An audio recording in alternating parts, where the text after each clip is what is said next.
Is this thing on? Welcome back to Big Mouth and fancy seeing you here, and welcome to Tuesday's edition of the Doctor Who Daily. The Doctor has always been a flawed, selfish hero. That's what makes Doctor Who so great. That's what makes the show so great. That's the best thing about Doctor Who.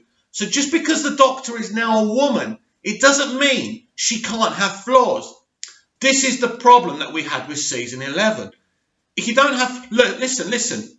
Men and women are all flawed. Every single one of us are flawed.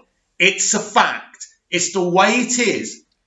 And to decide that the Doctor is no longer going to be arrogant or selfish just because he's now a woman, right? It kills it. It kills it. That's sexism. That's sexism. That's worse sexism you'll see from any male Doctor Who fan saying, I don't like a female doctor, right? It's worse because you're saying all women are flawless and all men are flawed. At the end of the day, right, the Doctor is selfish. Do you remember season 1 of the revival when Jackie's saying to the Doctor, is my daughter safe? The Doctor knows she's not. But the Doctor is so selfish and so desperate to travel with someone, he actually risks people's lives by taking them on the journey with him or her, right? That's a selfish act. It doesn't matter how many times the Doctor apologises to Graham and Yaz and Ryan. She's being selfish by taking them with her. That's okay. It's okay to be selfish. It's okay to have flaws. It doesn't matter. But listen, right? Even though in the end of The Woman Who Fell to Earth, they're kind of dragged with her and they're all floating in space. It's not her fault. The TARDIS drags them along when she does all that machinery stuff so the TARDIS, so she can lock onto the TARDIS. Even with that, right, that was done to say, oh, it wasn't the Doctor's fault, and I will get you home. So she gets them home, but then say they don't make it the Doctor's fault again. They decide at the end of that episode, and I've forgotten what it's called. Was it with that Trump guy? And it was a spider one, wasn't it?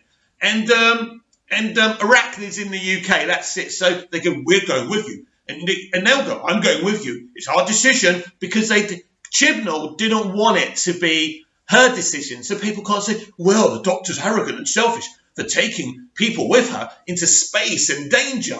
That is the concept of the show. You can't change that. The Doctor is a selfish character. The Doctor is an arrogant character. That's the best thing. The Doctor is a flawed hero. The Doctor isn't perfect. You can be a hero, be arrogant and selfish at the same time.